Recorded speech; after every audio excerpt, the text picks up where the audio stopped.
consegui.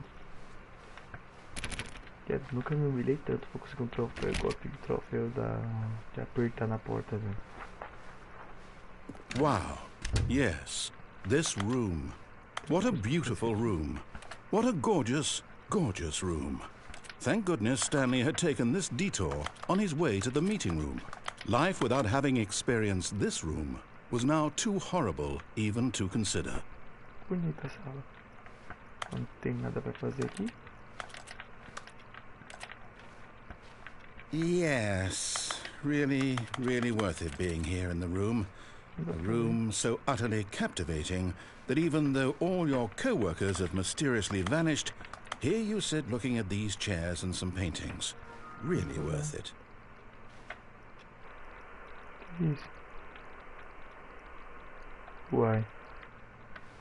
At this point, Stanley's obsession with this room bordered on creepy and reflected poorly on his overall personality.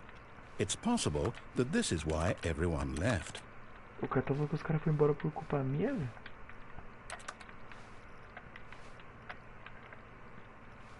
Stanley sat around waiting for more dialogue, but when a long time had passed and there was no more, he decided that the game was trying to send him a message.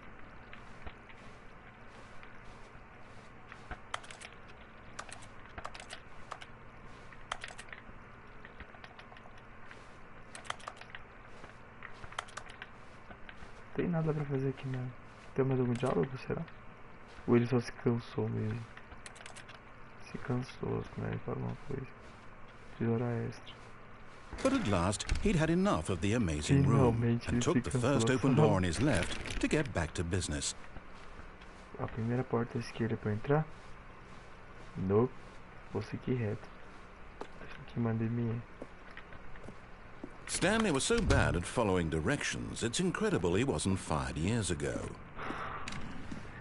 Mas o cara tá bravo que eu não tô fazendo o que ele manda. O que eu tenho que fazer agora? Look, Stanley, I think perhaps we've gotten off on the wrong foot here. I'm not your enemy, really, I'm not. I realize that investing your trust in someone else can be difficult, but the fact is that the story has been about nothing but you all this time. There's someone you've been neglecting, Stanley. Someone you've forgotten about. Please, stop trying to make every decision by yourself. Now, I'm not asking for me, I'm asking for her. Tá pedindo por ela quem? Minha família? Não tenho família não, só trabalho. This is it, Stanley. Your chance to redeem yourself. To put your work aside. To let her back into your life. She's been waiting. Ela quem, meu Deus? Minha pomba. Abre a porta.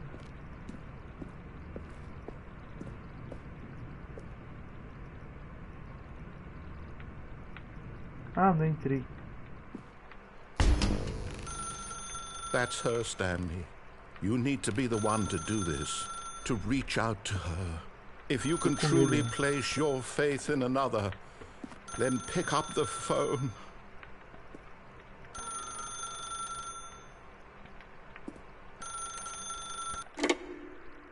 Eu atendi. E agora? Eu apertei no bagulho. E agora?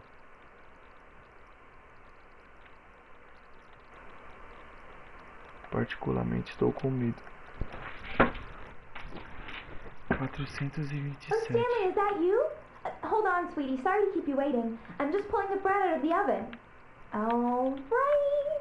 Mamãe. Okay, there we go. All right, now, I want you to come in and tell me all about your Gotcha. Oh, come on.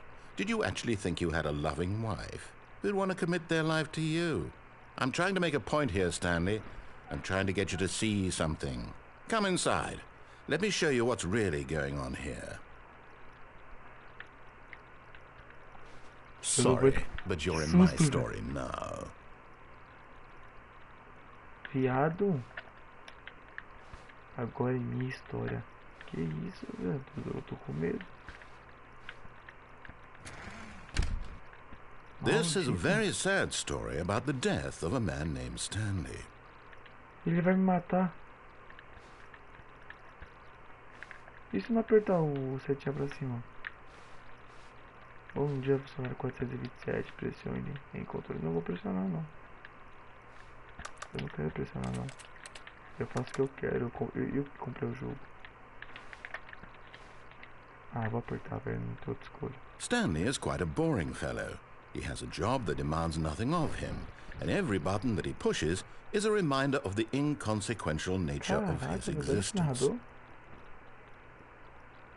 Look at him there, pushing buttons, doing exactly what he's told to do. Now he's pushing a button. Now he's eating lunch. Now he's going home. Now he's coming back to work. One might even feel sorry for him, except that he's chosen this life. Ah, agora eu não quero pensar nesse raio desse triângulo também não. O cara tá me humilhando, velho. É, não tem outra opção. Que bosta. But in his mind, he can go on fantastic adventures. From behind his desk, Stanley dreamed of wild expeditions into the unknown, fantastic discoveries of new lands. It was wonderful, and each day that he returned to work was a reminder that none of it would ever happen to him. And so he began to fantasize about his own job. First, he imagined that one day while at work, he stepped up from his desk to realize that all of his co-workers, his boss, everyone in the building had suddenly vanished off the face of the earth. The thought excited him terribly. So he went further. He imagined that he came to two open doors and that he could go through either. At last, choice. It barely even mattered what lay behind each door. The mere thought that his decisions would mean something was almost too wonderful to behold. Puto, mano, porque eu não entrei na porta que ele mandou. Preparar o jantar. As he wandered through this fantasy world, he began to fill it with many possible paths and destinations. Down one path lay an enormous round room with monitors and mind controls. And down another was a yellow line that weaved in many directions. And down another was a game with a baby. And he called it the Stanley Parable. It was such a wonderful fantasy, and so in his head he relived it again, and then again, and again, over and over, wishing beyond hope that it would never end, that he might always feel this free.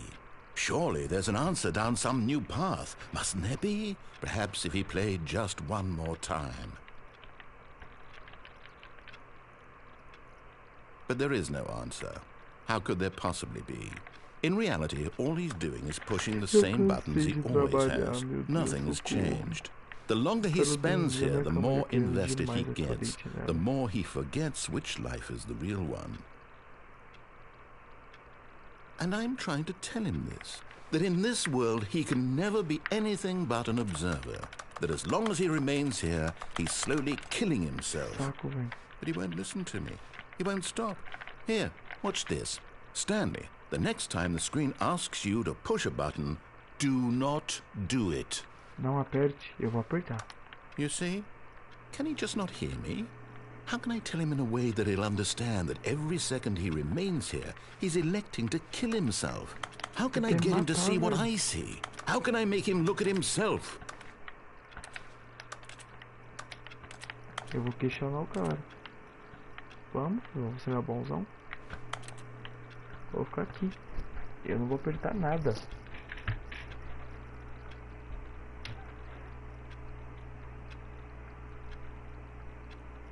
Não vou apertar, não tô com controle.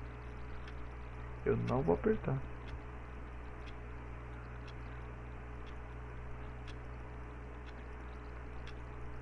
Tô no Instagram, eu não vou apertar. Eu não vou apertar. Ele vai fazer alguma coisa, será? Se eu não apertar.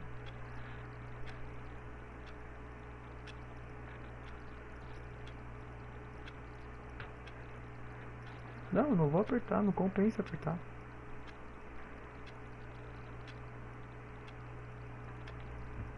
Ah, acho que eu vou ter que apertar, né? Não tem o que eu fazer. I suppose I can't, not in the way I want him to. But I don't make the rules. I simply play to my intent. different, I suppose. To him, I'm compelled to. I must. Chato, mano. Perhaps, well, maybe this time he'll see. Maybe this time. And I tried again, and Stanley pushed a button. Por And I favor, tried again, morra. and Stanley pushed a button. And I tried. Morri? Cara, que jeito mais macabro de morrer, velho. Tá, mas se eu não atender o telefone, o que acontece? Eu, tipo, é o mesmo caminho. Que ele me matou, viado. Como assim ele me matou?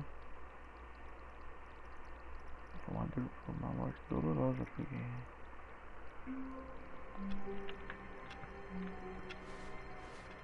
All of his co-workers were gone. What could it mean? Stanley decided to go to the meeting room. Perhaps... Oh, please. Are you really just doing this for the trophy? Click a door 5 times? Is that all you think a trophy is worth? No. I can't just give these merits away for such little effort. A measly 5 clicks. When Stanley came to a set of 2 open doors, he entered the door on his Entra na left. porta à esquerda. Eu vou entrar na direita de novo. This was not the correct way to the meeting room, and Stanley knew it perfectly well. Perhaps he wanted to stop by the employee lounge first, just to admire it. The lounge was sublime, a work of art. But eager to get back to business, Stanley took the first open door on his left.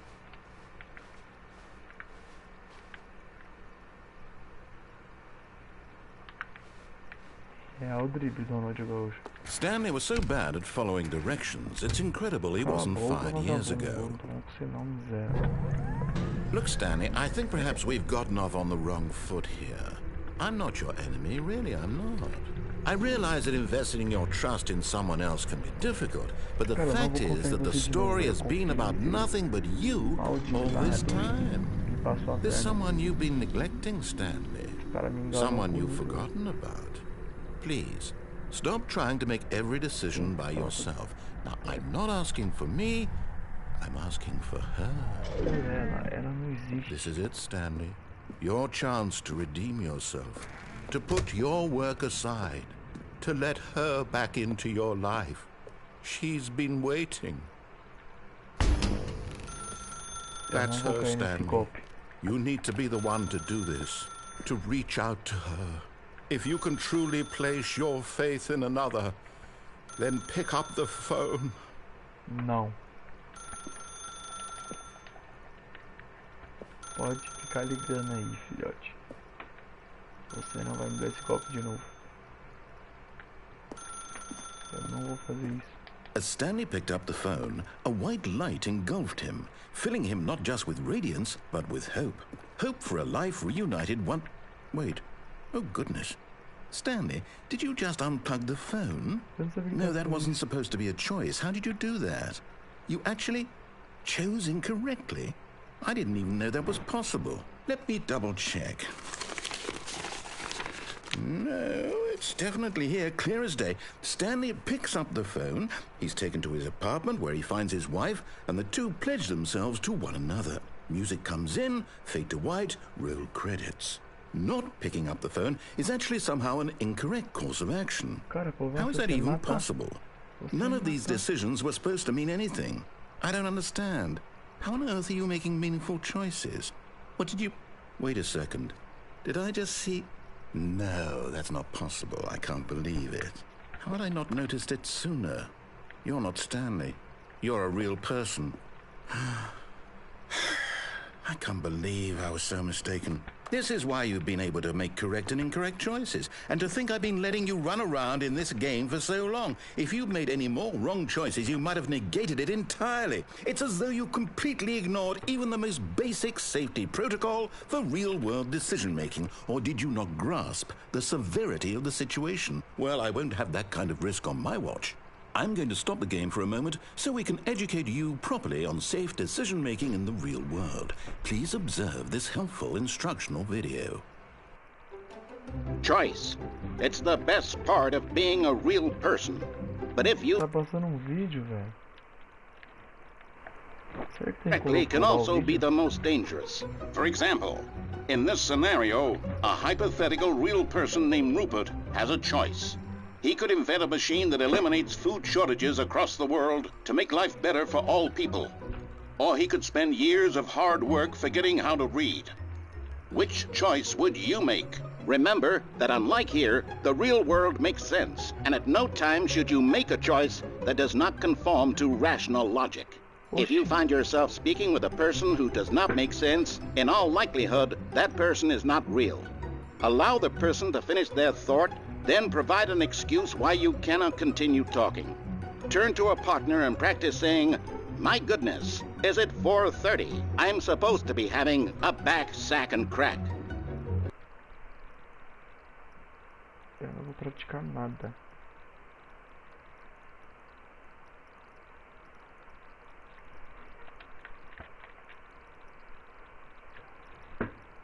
Hello. Excellent. Making choices on a regular basis is the best part to a healthy decision-making process. Most medical professionals recommend making at least 8 choices per day. Do you make more than 8? Less? And finally, if you begin to wonder if your choices are actually meaningful and whether you'll ever make a significant contribution to the world, just remember that in the vast infiniteness of space, your thoughts and problems are materially insignificant, and the feeling should subside. At this time, your instructor will guide you in an exercise to test and reinforce the material covered in this video. Então, se eu falar que eu tô prestando atenção nesse vídeo aqui, não sei. Welcome back. Oxi. You may have noticed that this room has begun to deteriorate as a result of narrative contradiction. But not to worry. Now that you're properly informed on good decision-making, we're going to revisit a choice you made just a few minutes ago and see what the correct thing to do would have been. This way, please.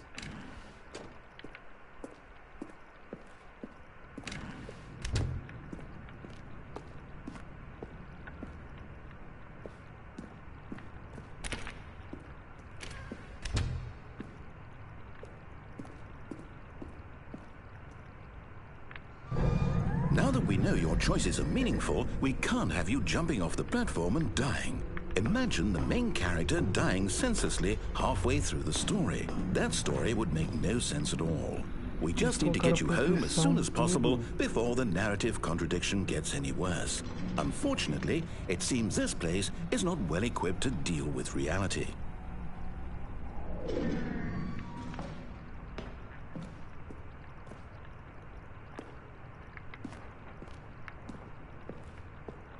Pera, já notou que eu sou uma pessoa real.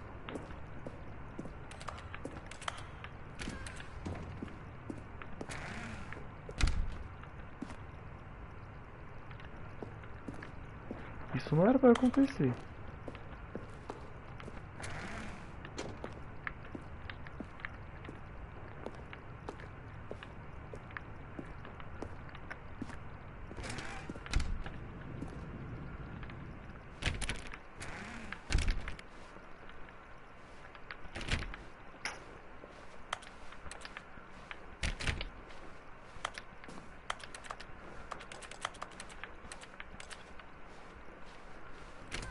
Almost there. You'll take the door on the left, back to the correct ending, the story will have resolution once again, and you'll be home free in the real world. Now remember, all you need to do is behave exactly as Stanley would. That means choosing responsibly and always putting the story first. I'm quite sure you'll be up to the task. Just follow my lead and you'll be fine. All right. When Stanley came to a set of 2 open doors, he entered the door on his left.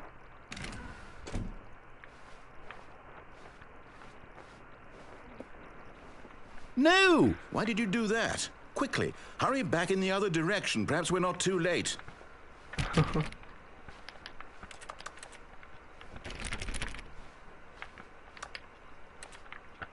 Nossa, tá tudo bugado. Legal saber que de propósito.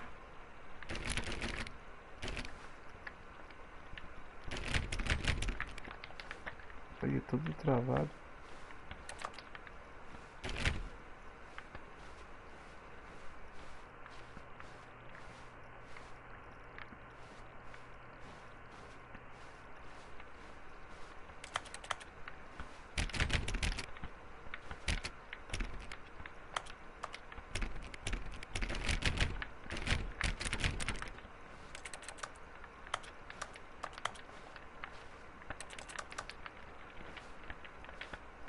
É, agora eu tô aqui lá de verdade. Infelizmente.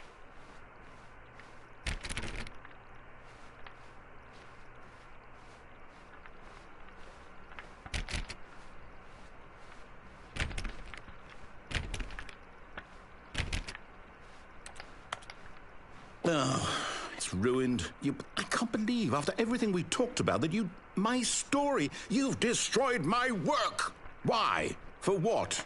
What did you get out of that? What did you think was so special about seeing the game undone, left here like so much garbage? It's worthless now. And what am I supposed to do? Even if there were a way to continue, would it be worth it? To know that my story is now incorrect? How can I go back to that? I can't erase that knowledge. I'll have to live with it forever, reliving its impossibility forever. I couldn't live that way. Is it better to shut the game down entirely? To willingly destroy all of my work? I don't know. What's the answer? What do I do? What do I do? What do I... No, I have to. I have to shut the game down. I have to. I have to.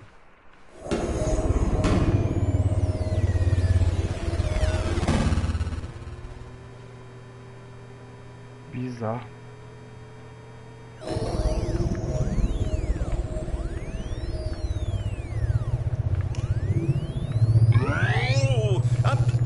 I'm here.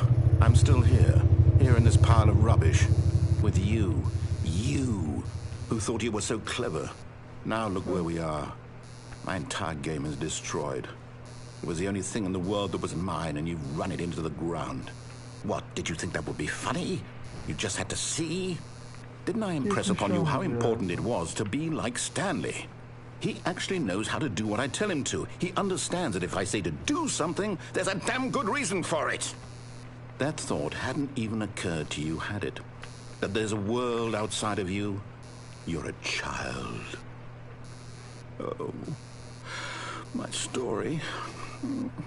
If you'd just gone through the door on the left, you would have seen it. There was a whole underground facility. You would have destroyed it and been victorious. It would have been so perfect. I worked so hard on it. I tried so hard to make...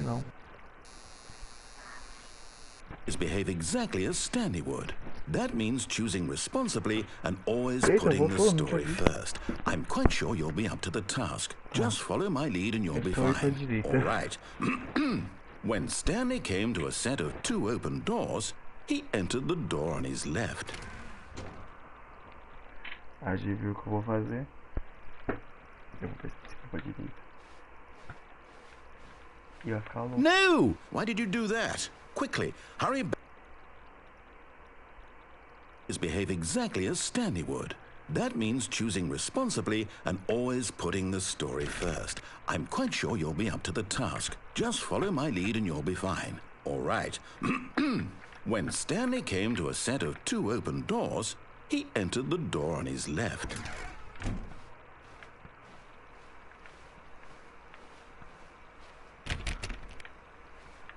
Acho que ele perdeu a paciência já.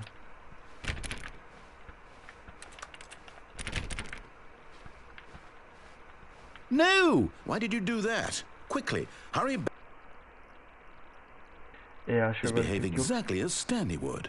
That means choosing responsibly and always putting the story first. I'm quite sure you'll be up to the task. Just follow my lead and you'll be fine. All right. When Stanley came to a set of 2 open doors, he entered the door on his left. E se eu não me mexer? Pera, vamos ver. Eu tô escrevendo uma coisa aqui.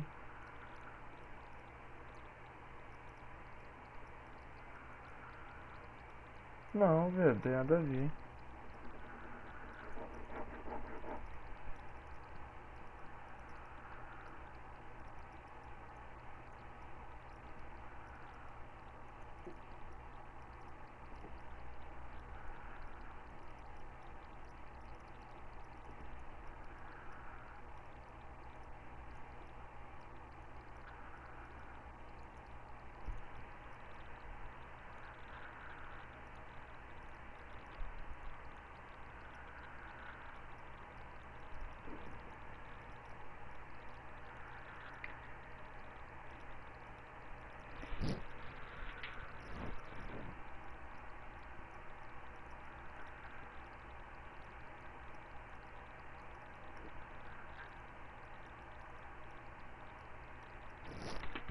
pra esquerda.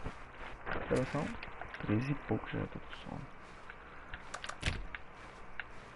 Vou tentar... Opa! Ele corrigiu o final, mas não vai estar o bagulho tudo de flores lá. Yet there was not a single person here either. Feeling a wave of disbelief, Stanley decided to go up to his boss's office, hoping he might find an answer there. Eu acho que não vai acontecer nada. Coming to a staircase, Stanley walked upstairs to his boss's office. Eu não consigo não subir.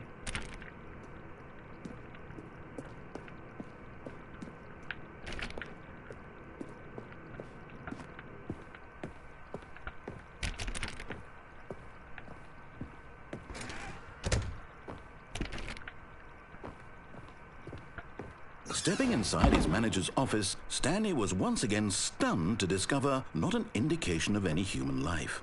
Shocked, unraveled, Stanley wondered in disbelief who orchestrated this, until he saw the door with a voice receiver next to it.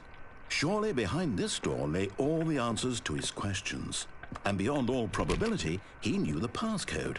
He had seen it on his boss's computer just last week. Night Shark 115. Was this the code to open the door? Would it still work? There was only one way to find out. Stanley had been trained never to speak up, but now he would draw from within himself the courage to face the unknown. He drew a sharp breath and then spoke the code. Ué. Mentira.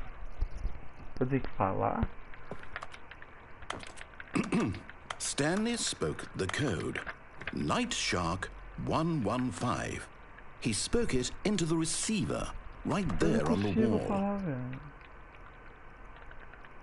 sei lá, Night Shark 115. I'm sorry, is there a problem? You didn't mishear me, did you? Please speak the code into the receiver. Otherwise we can't get on with the story. This is a crucial step. Eu tô tentando, bosta, não tem como. Okay, fine, you're not gonna do it, but you know what? It's pretty humiliating to bring you this far, only for you to suddenly decide you have better things to do. I asked you for this one single thing, for your respect. The kind of respect Stanley shows for his choices. He knows what it means to take a story seriously. If you didn't want to see what I had to show you, then why did you come here? You had a choice, you know. You could have gone through the door on the right. You could have done whatever the hell you wanted over there. Why did you come this way? Speak. Say something to me. Explain yourself, you coward. You... When Stanley came to a set of two open doors, he entered the door on his left. Stanley? Hello? Are you... Is everything okay? Stanley, please. I need you to make a choice. I need you to walk through the door. Oxi. Are you listening to me? Can you hear me? Is everything all right? Stanley, this is important. The story needs you. It needs you to make a decision. It cannot exist without you. Do you understand me? Whatever choice you make is just fine. They're both correct. You cannot be wrong here. We can work together. I'll accept whatever you do. I simply need you to take that step forward, please. Choose. Do something. Anything. This is more important than you can ever know. I need this. The story needs it. So, you hear me? Are you there? Are you listening to this? Stanley, are you there? Okay. It's okay, I can wait. You need time to decide. Time to make sure your choice is correct. That is the best choice. That's all right. I'll wait for you to decide what's the right thing to do. Take as much time as you need.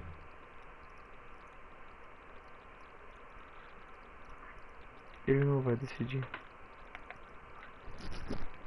Nada a ver, mano.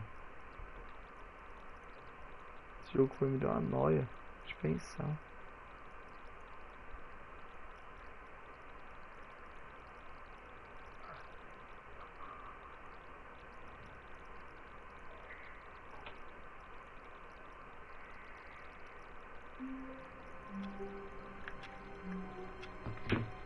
Cara, cansei de jogar isso aqui já.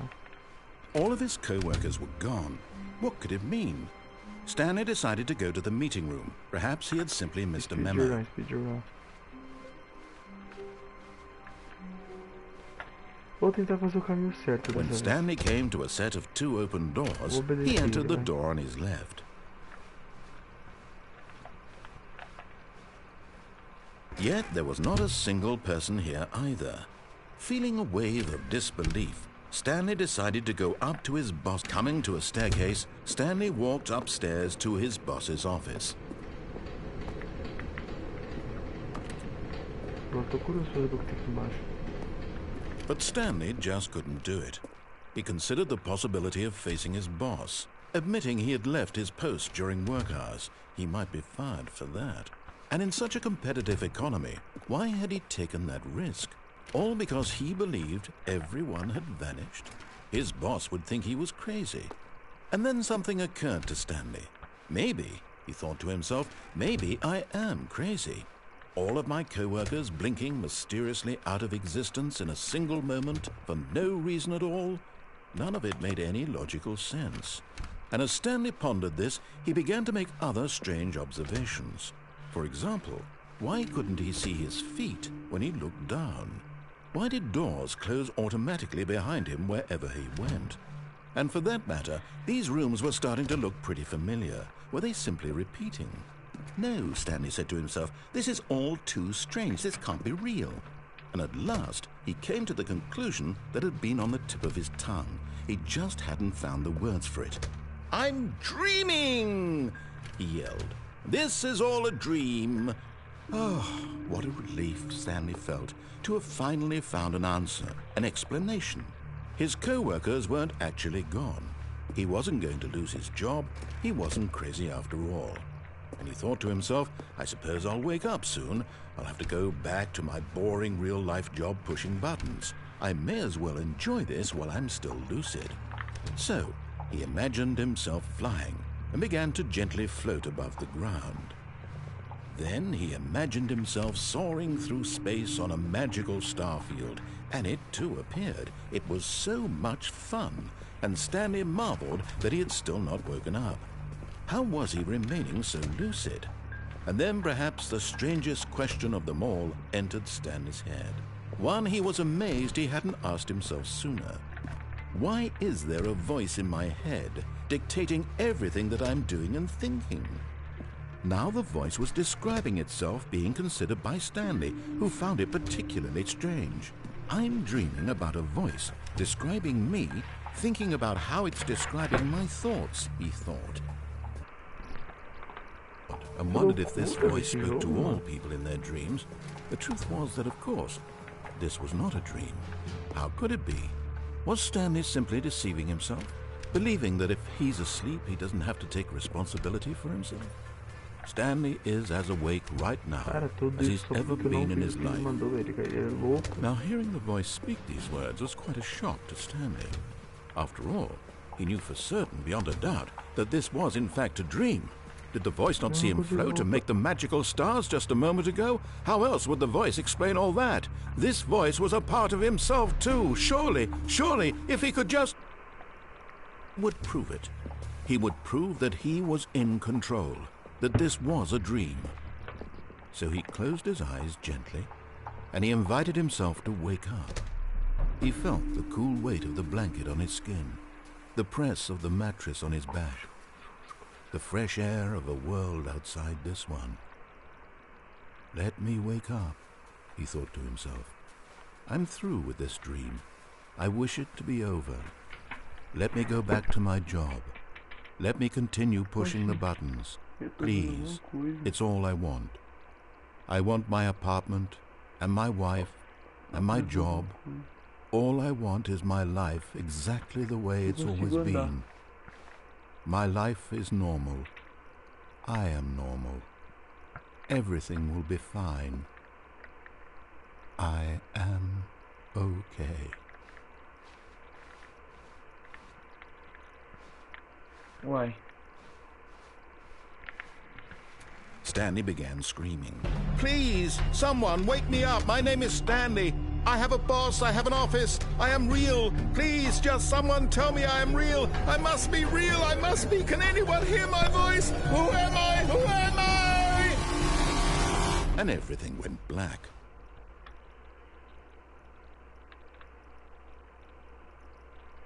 This is the story of a woman named Mariella. Mariella woke up on a day like any other. She arose, got dressed, gathered her belongings, and walked to her place of work. But on this particular day, her walk was interrupted by the body of a man who had stumbled through town talking and screaming to himself, and then collapsed dead on the sidewalk. And although she would soon turn to go call for an ambulance, for just a few brief moments, she considered the strange man. He was obviously crazy. This much she knew. Everyone knows what crazy people look like. And in that moment, she thought to herself how lucky she was to be normal. I am sane. I am in control of my mind. I know what is real and what isn't. It was comforting to think this, and in a certain way, seeing this man made her feel better. But then she remembered the meeting she had scheduled for that day, the very important people whose impressions of her would affect her career, and by extension, the rest of her life. She had no time for this, so it was only a moment that she stood there, staring down at the body. And then she turned and ran. Eu morri. Eu enlouqueci. Legal, legal. Tem vários finais, mano. Ah, eu cansei de jogar isso aqui, pra porra. Dá pra ver o tempo de live?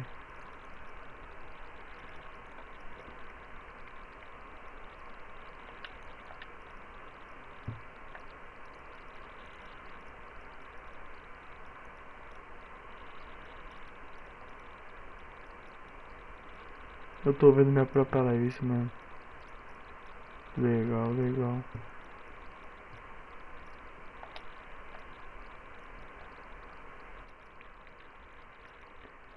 Eu cansei de jogar essa bomba. Isso sim.